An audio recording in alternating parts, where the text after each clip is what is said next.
Selamat datang kembali. Oke, kali ini kita mau gali lebih dalam nih. Satu ide yang cukup spesifik tapi penting banget dari dunia startup. Sumbernya dari buku Startup Myths and Models karya Rizwan Virk, dan fokus kita itu ke kutipan dari investor kawakan, Brad Field. Dia punya analogi yang unik banget, kenapa sih venture capitalist atau VC itu bisa dibilang mirip karakter di game Dungeons and Dragons. Ya, kedengarannya emang agak aneh ya.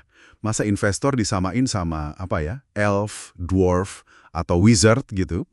Tapi di balik analogi fantasi ini, sebenarnya ada wawasan strategis yang, wah, tajam banget. Terutama buat Anda nih, para founder yang lagi cari-cari pendanaan. Yuk, kita bongkar bareng-bareng, apa sih maksudnya Field ini, dan kenapa ini penting buat Anda.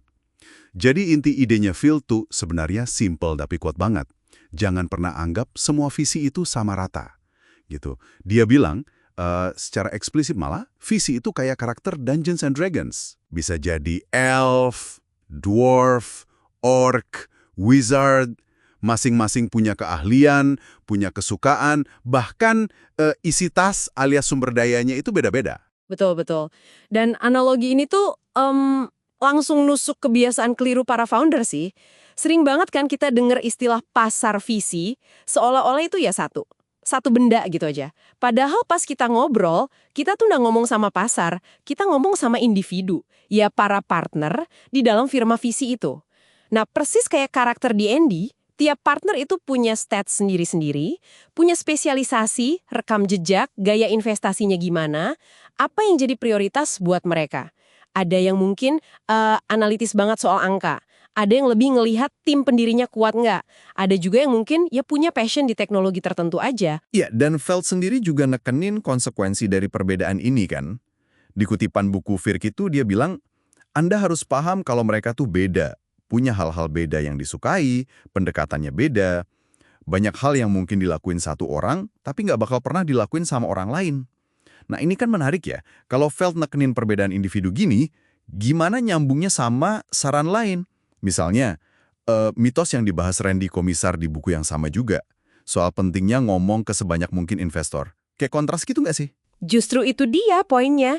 Analogi Feld ini malah memperkuat argumennya Komisar soal mitos #6 tadi. Yang intinya, jangan asal sebar jala ke semua investor gitu aja. Feld itu ngasih tahu kenapa pendekatan yang selektif itu penting banget. Kalau kita ngobrol sama partner yang salah di sebuah firma, meskipun firmanya secara umum kayaknya cocok nih buat startup kita, ya kemungkinan besar ditolak. Oh, jadi bukan karena idenya jelek ya? Belum tentu. Bisa jadi karena kita ngomong sama karakter yang nggak pas aja. Tiap partner itu kan fokusnya beda, mandat investasinya beda, bahkan ya senioritas atau wewenang buat ambil keputusannya juga bisa beda. Mereka itu bukan cuma perwakilan firma doang. Mereka itu pemain dengan peran dan ya agendanya masing-masing. Oke. Jadi ini bukan sekedar perumpamaan lucu-lucuan ya. Penting banget buat ngerti karakter visi yang mau kita deketin. Apa nih skill levelnya, spesialisasinya di industri apa, quest atau jenis investasi apa sih yang lagi mereka cari sekarang? Wah, ini kayak nyiapin strategi sebelum masuk dungeon beneran ya? Persis banget. Dan implikasi praktisnya jelas banget kan jadinya. Riset yang dalam soal partner individual sebelum nge-pitch itu, wah udah harga mati sih. Jangan cuma lihat nama besar firmanya aja. Gali rekam jejak investasi si partner itu. Baca tulisan dia di blog atau medsos. Lihat dia ngomong apa di konferensi. Cari tahu profil karakter mereka itu gimana. Nah, dengan gitu kita bisa nyesuaiin pendekatan kita, argumen kita, biar lebih kena, lebih relevan buat individu yang kita temuin. Ini bukan soal menjilat gitu, bukan, tapi soal efisiensi sama relevansi. Oke. Jadi intinya nih, buat Anda para pendengar, analogi D&D dari Brad Field ini semacam pengingat yang kuat tapi gampang diingat. Deketin visi itu sebagai individu yang unik, bukan sekedar, label atau sumber duit generik aja. Selain nyiapin pitch deck yang mantap, Anda juga perlu sedikit ngecek stats visi yang mau ditemuin. Kedengarannya emang kayak main game, tapi ini strategi serius loh.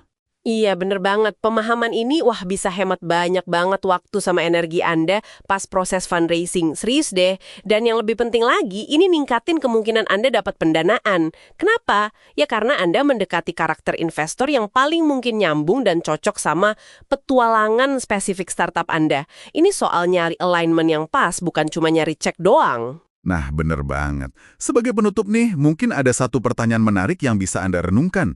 Coba pikir deh, di luar konteks visi ini ya, seberapa sering sih kita, entah dalam kerjaan atau kehidupan pribadi, tanpa sadar nganggap satu kelompok, misalnya pelanggan, kolega, atau bahkan teman, itu kayak satu sosok aja, seragam gitu. Kira-kira peluang atau koneksi apa aja ya yang mungkin kelewat gara-gara kita gagal ngelihat dan ngehargain karakter-karakter individu yang unik di dalamnya? Ya, sesuatu buat direnungkan lah.